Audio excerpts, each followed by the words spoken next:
Kabupaten Semarang. Sementara Partai Demokrasi Indonesia Perjuangan (PDIP) mulai mempersiapkan bakal calon wakil presiden pendamping baca pres mereka Ganjar Pranowo. Setelah nama Sandiaga Uno yang terus digelontorkan Partai Persatuan Pembangunan P3 sebagai bacawa pres Ganjar Pranowo, kini nama mantan Gubernur Jawa Barat Ridwan Kamil digadang-gadang masuk ke radar bacawa pres potensial pendamping Ganjar. Latar belakang RK yang pernah menjadi orang nomor 1 di Jawa Barat itu diprediksi akan berdampak signifikan terhadap pencalonan Ganjar Pranowo yang juga pernah menjadi orang nomor 1 di Jawa Tengah. Perpaduan Ganjar dan RK yang berasal dari dua daerah yang memiliki lumbung suara terbanyak diprediksi akan semakin mengerek elektabilitas mereka. Lantas, mungkinkah pasangan Ganjar dan RK terrealisasi? Bagaimana pula nasib Sandiaga Uno yang selalu disodorkan P3 untuk bersanding dengan Ganjar? Menarik nih, karena kan koalisi sebelah sudah deklarasi, ya kan? Tentu koalisi yang satu ini dinantikan nih, siapakah pasangan dari Ganjar Pranowo? Akankah kemudian nama yang cukup potensial disebut-sebut belakangan ini, yaitu adalah Sandiaga Uno? Nah, atau justru muncul nama baru ini? Ridwan Kamil, kayak cerdas cermat ya gitu ya. Karena cukup menarik, apakah nanti perhitungan yang paling ditentukan adalah elektoral atau justru faktor-faktor lainnya? Nanti kita akan bahas bersama dengan sejumlah narasumber kami. Sudah hadir ini di studio ada Bang Ahmad Baidowi, politikus P3. Selamat pagi Bang. Pagi, Assalamualaikum. Waduh, bajunya ini udah kode keras. Kode keras. Hitam ya, tapi masih abu itu. Ya, menyesuaikan, kondisional. Oh, kondisional. Oke. Abu-abu juga nih. Mode ya. Dan juga sudah hadir ada Prof. Firmanur, peneliti ahli utama Pusat Riset Politik BRIN. Selamat pagi Bang. Waalaikumsalam. Dan juga sudah terhubung bersama kami ada Bang Andreas Hugo Parera, politikus PD Perjuangan. Bang Andreas, selamat pagi. Terima kasih sudah bergabung Bang. Pagi Maria, pagi Bayu. Oke, siap. Soal gitu saya mau ke Bang Andreas juga tuh putih hitam juga. Tapi putihnya udah jelas, hitamnya jelas ya. Kalau ini udah jelas. Ini udah jelas. Kalau ini Hitam juga, tapi belum terlalu pekat. Nah, kalau gitu kita langsung dulu ke Bang Baidowi ini, Bang. Jadi begitukah Bang ya, nama yang disodorkan sejak lama sampai sudah bikin baju gitu ya, tapi masih belum jelas juga. Ya, hasil Rapimnas P3 yang ke-6 itu merekomendasikan Sandiaga Uno sebagai bakal cawapresnya Pak Ganjar, dan itu untuk memperkuat posisi P3 pada hasil Rapimnas ke-5 yang memutuskan bekerja sama politik dengan PDI Perjuangan dan mengusung Pak Ganjar sebagai calon presiden. Kami sebagai partai politik waktu itu, kenapa baru kemudian mengusulkan nama Pak Sandiaga Uno? Kita kan harus kulon nuwun, menyampaikan dulu ke PDI Perjuangan bahwa kami sudah resmi mengusung Pak Ganjar. Terus kemudian ada balasan ataupun respon dari PDI Perjuangan, baik ketika kami berkunjung ke kantor PDI Perjuangan ataupun ketika PDI Perjuangan datang ke kantor P3 menyampaikan P3 memiliki hak untuk mengajukan bakal cawapresnya Pak Ganjar. Nah, karena ada sinyal seperti itu, kemudian kita menindaklanjutinya dengan mekanisme di internal partai, yakni Rapimnas 6 yang merekomendasikan nama Pak Sandiaga Uno. Sebatas posisi kami mengajukan kepada PDI Perjuangan. Posisinya hanya sekedar mengajukan, apakah sampai sekarang juga masih tetap berbicara sama PDIP? Kami sudah menyampaikan nama cawapres Sandiaga Uno. Dong dipilih gitu. Ya pasti sudah kita sampaikan, bahkan Pak Mardiono kemarin ketika rapat bersama ketum-ketum partai juga mengingatkan kembali bahwa P3 sudah pernah mengajukan nama. Tentu soal siapa nanti yang akan diputuskan sesuai komitmen bersama itu akan dibahas secara musyawarah gitu kan. Ada nama-nama lain selain kan, Sandi? dari Kalau dari P3 ya hanya Pak Sandiaga Uno yang diusulkan sebagai P3 melihat cawapres. ada nama-nama lain yang akhirnya disorongkan. Kan koalisi. Ya, kalau melihat dan mendengar apa yang disampaikan oleh Mbak Puan, sedang mengamati sejumlah nama untuk dipotret kemungkinannya menjadi bakal cawapresnya Pak Ganjar. Dan di antara beberapa nama itu ya ada kader P3 Pak Sandiaga Uno. Itu yang penting bagi P3 gitu. Oke, meskipun juga ada nama-nama lain ya. Oh, biasa politik kan begitu gitu kan. Kalau tunggal nanti kan seolah-olah instruksi gitu kan. Tapi kalau banyak kan pilihan gitu kan. Demokrasinya di situ gitu. Oke, tapi bergandingnya P3 dengan Sandi, apa sih kemudian paling cocok disandingkan dengan Ganjar Pranowo? Pertama, semua saya kira ini sudah masuk fase politik rasional ya. Pertama soal elektabilitas. dari sejumlah hasil lembaga survei itu selalu menempatkan Pak Sandiaga Uno urutan 1 atau 2 posisi cawapres. Dan ketika dipasangkan dengan Pak Ganjar, dari berbagai lembaga survei paling apesnya itu posisi nomor 2, yang sering kali nomor 1 Ganjar Sandi. Itu soal elektabilitas. Yang kedua, keterwakilan demografi pemilih Jawa dan luar Jawa. Pak Ganjar sudah mewakili Jawa, luar Jawanya belum tercover nih, ada Pak Sandi di situ. Yang berikutnya komposisi nasionalis religius yang memang itu semacam menjadi pola koalisi di Indonesia. Koalisi nasionalis dan religius itu yang memenangkan kontestasi. Dan kerjasama PDI dan P3 itu mengulang kesejarahan. Kita memiliki historis yang kuat. Misalkan zaman Mega Bintang, terus kemudian ada Mega Hamzah, terus kemudian di Jawa Tengah banyak di beberapa daerah, khususnya Jawa Tengah, koalisi PDI dan P3 memenangkan kontestasi. Dan 5 tahun Pak Ganjar, 5 tahun terakhir nih Pak Ganjar memimpin Jawa Tengah didamping oleh Gus Yassin Maimun dari P3, lancar jaya, aman terkendali dan mengalami kemajuan Jawa Tengah itu. Oke, saya langsung ke Bang Andreas. Bang Andreas, mumpung ada Mas Awi di sini, ketika disodorkan Sandiaga Uno untuk mendampingi Ganjar Pranowo sampai detik ini, sampai pagi hari ini, yes or no, Bang Andreas? Masih ada waktu, Mas Bayu. Artinya ini kan ya teman-teman yang bersama dengan PDI Perjuangan mengusung Mas Ganjar ini, ada P3, ada Hanura, ada Perindo, juga teman-teman dari relawan. Ini kita membicarakan ini bersama-sama gitu.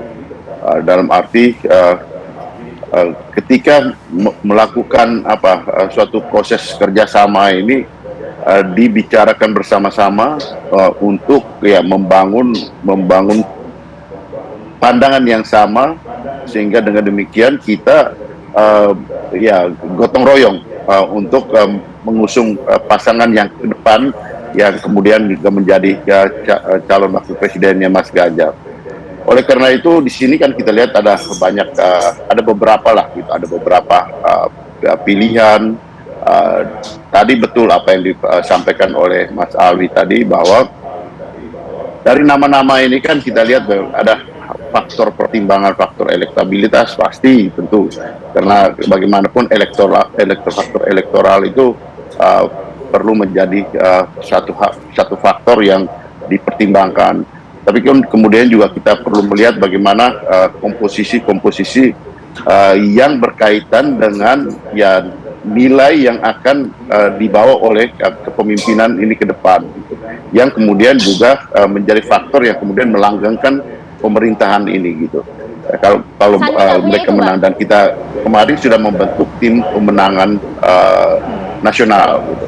Nah, sehingga proses ini masih berjalan gitu, dalam arti bahwa pembicaraan-pembicaraan ini tentu harus selalu dibicarakan bersama untuk kemudian menjadi keputusan. Dan kita masih punya waktu sampai dengan kan ini bulan September, masih ada bulan September, kemudian nanti di minggu ketiga bulan Oktober baru itu mulai pendaftaran, dan ada jeda waktu kurang lebih 10 hari kerja sampai 10 sampai 14 hari kerja untuk kemudian memutuskan juga. Ya, waktu masih ada waktu sampai dengan ya kemudian pengambilan keputusan, dan setelah itu kita running gitu, mulai jalan gitu. Jadi tidak harus juga terburu-buru, tapi kita lihat momen yang tepat untuk kemudian ya ini wilayahnya para ketua umum untuk membicarakan dan memutuskan itu.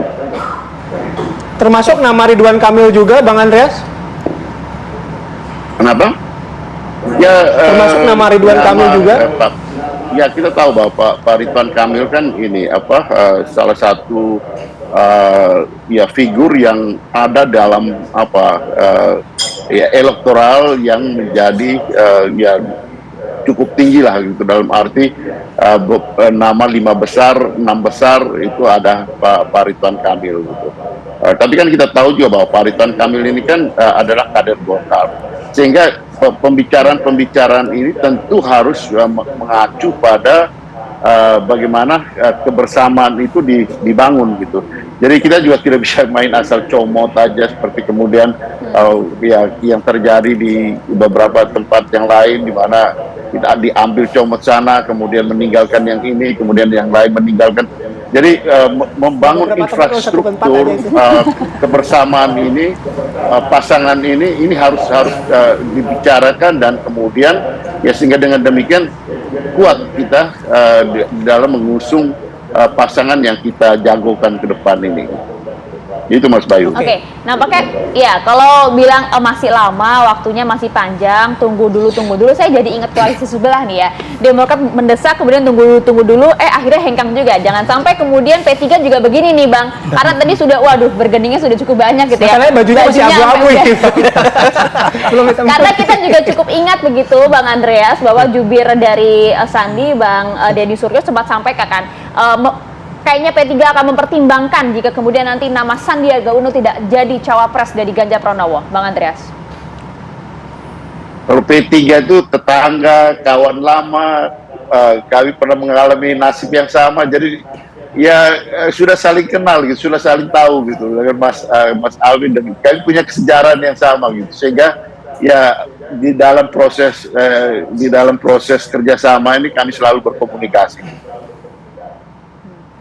Oke, saya mau ke Pak Firman. Pak Firman, kalau ada nama Sandiaga Uno, kemudian kalau PDIP mungkin kita juga kan masih harus menghormati ada kebijakan internal yang masih ditempuh. Tapi kalau tadi Mas Awi nih bilang bahwa politik sekarang kan rasional katanya ya, ada nama Sandiaga Uno ketika survei selalu tinggi gitu. Tapi 1 minggu ke belakang kita melihat bahwa nggak rasional juga gitu, terutama dengan koalisi Anies dan Muhaimin gitu. Kalau soal elektoral ya mungkin pertimbangannya akan berbeda. Masih masuk dalam konteks nggak kalau misalnya kondisi Sandiaga Uno ini untuk mengajukan nama ke Ganjar Pranowo? Saya kira masih, artinya tetap walau bagaimanapun di tengah kepusingan tim sukses untuk menyusun siapa yang terbaik, faktor elektoral adalah faktor yang sangat penting. Jadi beberapa aktor-aktor politik mengatakan bahwa ketika faktor elektoral sudah settle, yang lain akan menyusul, akan menyesuaikan, termasuk faktor-faktor yang bersifat ideologis atau idealisme, karena ini memang satu hal yang penting. Nah, tapi di sisi lain, dalam konteks elektoral itu juga lah sebetulnya wajar kalau nama RK itu muncul. Karena perlu diingat bahwa di Pulau Jawa, pemilih terbesar itu ada di Jawa Barat justru. Ada di Jawa Barat, baru Jawa Timur, dan Jawa Tengah. Nah, kemungkinan PDIP sudah percaya diri untuk Jawa Tengah dan Jawa Timur. Nah, ini berbeda dengan yang lain yang masih belum settle di Jawa Tengah dan Jawa Timur, sehingga membutuhkan figur atau simbol yang mewakili kekuatan Jawa Tengah dan Jawa Timur. Nah, RK bisa dianggap sebagai satu jawaban dari kelemahan Ganjar di Jawa Barat sebetulnya. Makanya diperlukan satu figur yang merepresentasikan kekuatan di Jawa Barat. Jadi di situ letak rasionalitasnya. Dan kembali ke masalah elektoral juga, begitu pada akhirnya. Tapi kalau berbicara mengenai elektoral, yang paling realistis kalau kita melihat Pak Sandiaga dengan berbagai lumbung suara di Jawa dan juga luar Jawa, kemudian RK yang menguasai Jawa Barat, mana yang kemudian paling rasional dan juga realitas lah untuk Ganjar Pranowo?